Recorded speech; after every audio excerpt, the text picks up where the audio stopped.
It's your girl Alicia Page, and I am your host for the REAL Autism Podcast, where we share relevant, effective, actionable living strategies and solutions. And I want to welcome to the stage my guest for today, Miss Kendra Rollins. Welcome, ma'am. Hello. Thank you for having me. Thank you for joining me. So, you are a special guest to me today because you're going to talk about a topic that I have used during my journey with my kids as an autism mom. So, let's talk about who Kendra is first. Who is Kendra? All right. So I am an RBT. I have been working in the behavioral health field for about 6 years. And I'll tell you a little bit about my role and what I do as an RBT. Okay. So basically, I work with clients in settings such as in home, in school, as well as the public school system.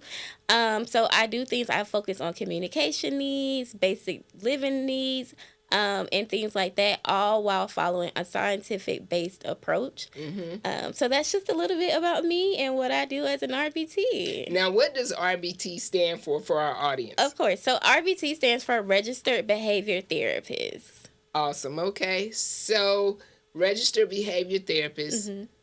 That's not like a common everyday type of role or position. So how did you learn about it, and what made you want to go into this field? So I learned about this field from a professor in undergrad, my psychology professor. I shared with her that I've always wanted to work with kids, but a little bit different from the regular roles, such as working in the classroom. And she told me about the ABA field, what it consists of, and how I can still make an impact by working with kids, but on a broader level. So that's a little bit about how I found out about the ABA field. And ABA stands for Applied Behavior Analysis. And that's such a interesting title. Is there any background about how they came up with that name for ABA? Yeah, so Applied Behavior Analysis in shorter terms is just the study of behavior with scientific-based evidence. So. Okay. Awesome. So, what are the most common misconceptions people have about behaviors, particularly of those in the autistic community, and how do you approach them with your clients? So I think the biggest misconception that I've heard is that children with autism or individuals with autism are just bad. And so they're just acting out. And for me, I look at it as a different approach. It's not that they're bad. They're probably engaging in behaviors because they're trying to communicate their needs, and they may not have those words to communicate those needs. So for me, my goal is with each and every client that I work with is to teach effective ways on how to communicate, whether that's an AAC device or picture cue cards, or if they are verbal, just shaping those sounds that they have.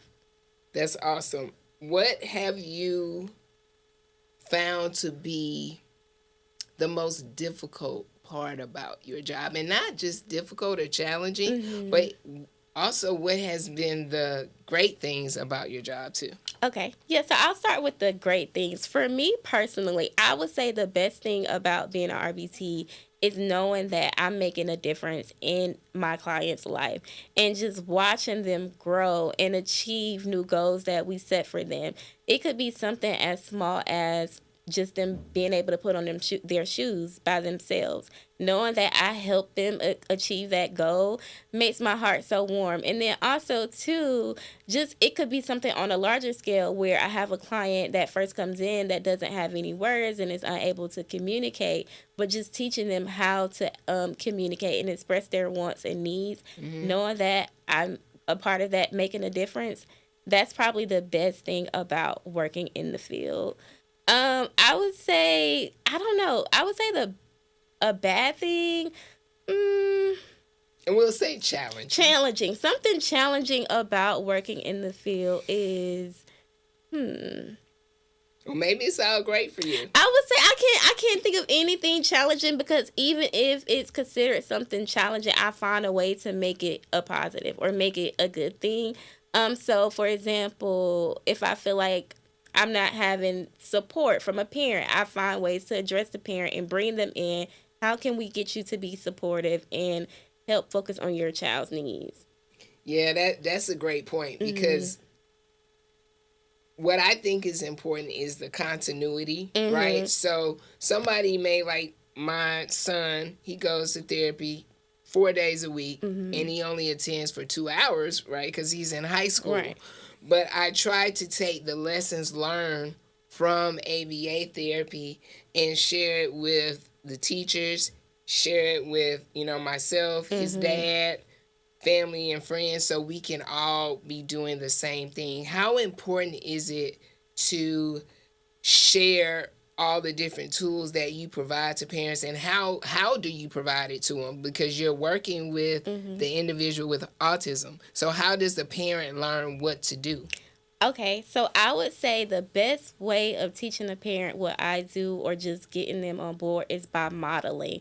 Maybe showing them what I'm doing throughout the session and showing them what will work with the client. So that could look like communication prompting levels, like using less words with them or picture cards, just really modeling, showing them what support and help looks like, and allowing them to see me do it, and then maybe offering, oh, you should try it, and then giving feedback like that.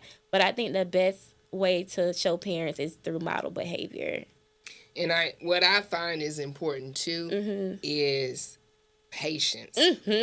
Yeah. So a lot of times I'm like telling my son or my daughter, do this. And with the whole processing, with the way their brains are set up, sometimes it takes them maybe a little bit longer to process it. But when you in parent mode, it's like, do what I say, when I say it, right then. So what feedback or input can you give around the importance of having patience and just how the brain of somebody with autism is, and the need to help them process information? Right. So I think that patience is the most important thing to have when you're dealing with an individual with autism, because like you said, their brain is not wired like our brains, and it may take them a longer time to simply process something as, I want you to get up and go to your room, or I want you to get up and put your dishes away. Instead of getting upset because they're not responding right away, I would recommend just taking a deep breath and understanding, meeting them where they are. That's what I like to say with my clients. I like to meet everyone where they are and not where I want them to be. So I may want them to get up right away and do what I said, but you have to understand, with that patience, you're meeting them where they are and just taking a step back and allowing them to respond to my request when I want them, when they're ready to. I think you just dropped a dime right there, meeting them where they are. Yeah. And not where you want them to be. Because their whole learning experience may be difficult from your learning experience, or what we consider typical. And the example I can give there is my son, daughter too. They tend to move around. So a lot of times we think if a person is moving, they can't really, what's the word I'm looking for, retain what I'm saying to them. But what I found, even in their movement, they're still retaining what I'm saying. And it seems so weird because I come from an environment, not saying my age, because, I know I look young and out, but I come from an environment where you had to sit behind this desk and you had to sit there and sit this way and pay attention. Right. That doesn't always work with our autistic kids. So how, from a behavior standpoint, what advice, I guess, even would you give to educators on how to address that or their movement or behaviors in the classroom when trying to learn? Yeah, so I would say with that, and I think what you're kind of referring to, is it like stimming maybe a little bit, or just moving? Like, I just want to get up out of my seat right now because I've been sitting there for 10 minutes and I'm tired of sitting down. Yeah, and I think that with that, we should honor that instead of expecting a child to sit behind a desk and sit down and follow directions nonstop. It's like, if you honor that and give that child what they need, whether that's 5 minutes of movement or 2 minutes of movement, that's probably to them a sense of just resetting and getting back to themselves. So rather than putting the expectation of sitting down and following directions, honoring that. And one of the things that I like about what I'm seeing in schools now is they have different methods of like sitting. So you can either sit at a desk or you can sit on a beanbag. Even something small as that helps regulate the emotional system, I feel like, for a person dealing with autism. And even with family members, because we're talking a lot about school, but Mm-hmm. with our aunties and our good old uncles and our Mm-hmm. grandmamas that want you to do as I say Yeah. right then, Mm-hmm. does the same advice apply? And then also advocating, because I feel like a lot of people come from a place of not understanding what autism is, and so it's like I always say, advocate, advocate, advocate. If you understand what autism is and you understand what your child is dealing with, just hey, they may just need a moment to just get up and move their bodies, and that's okay. And explain to them that everybody's different. No two people are the same. So just because relaxation for you may look like sitting down and being still, for them it may look like getting up and moving around.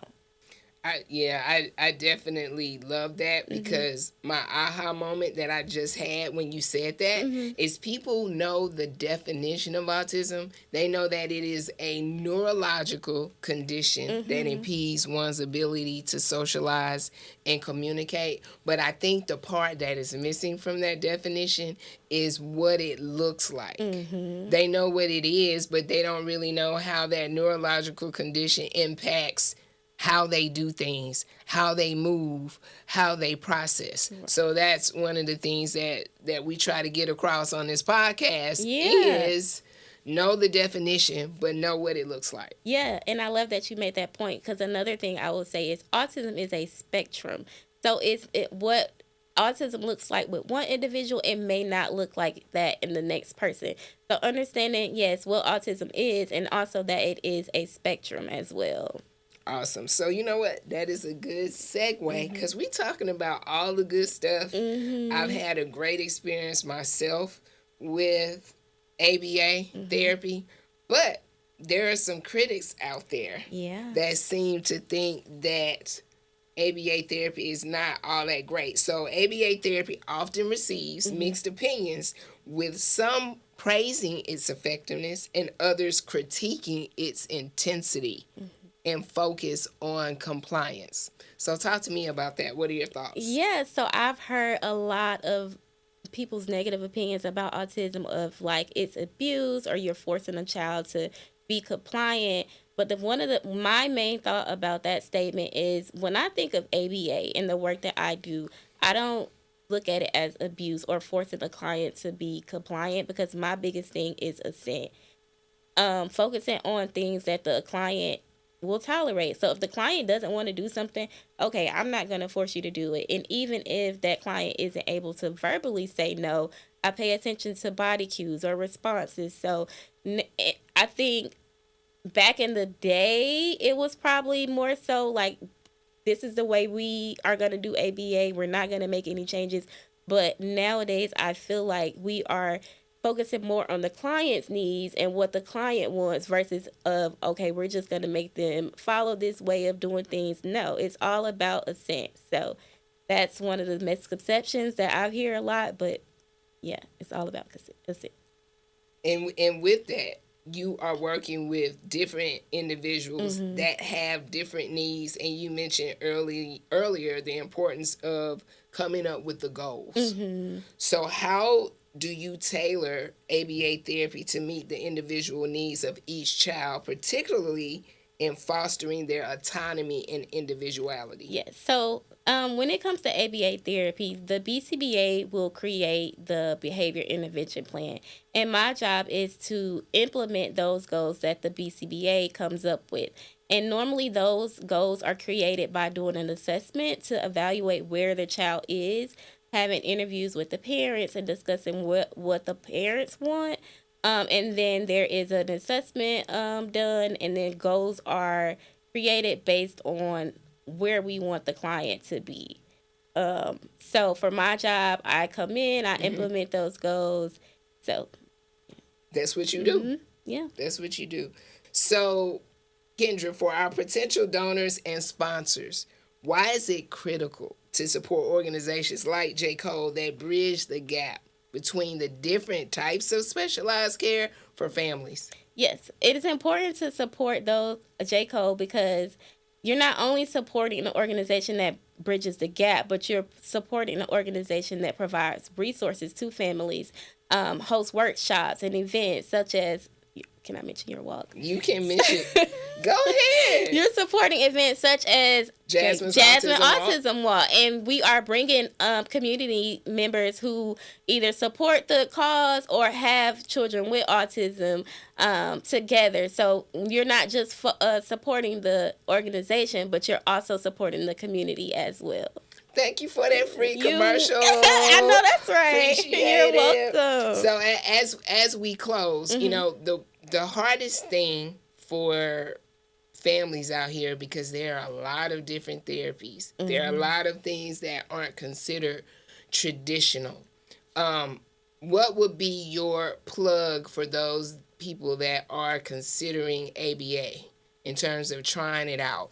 Why should they try it out? Or what should they do when they're trying to identify the right therapy facility? So I would say research. That is the most important thing. And just knowing what your child needs or what you feel like your child needs. So that could look like support in the classroom, ABA support in the home, or just ABA support in the social setting. So just knowing what your child needs and doing research on that, and then choosing the best company, ABA company or organization that best fits your own individual needs.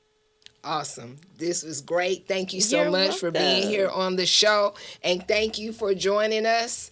Thank you for joining the Real Autism Podcast, where we share relevant, effective, actionable living strategies and solutions. And we'll see you next time.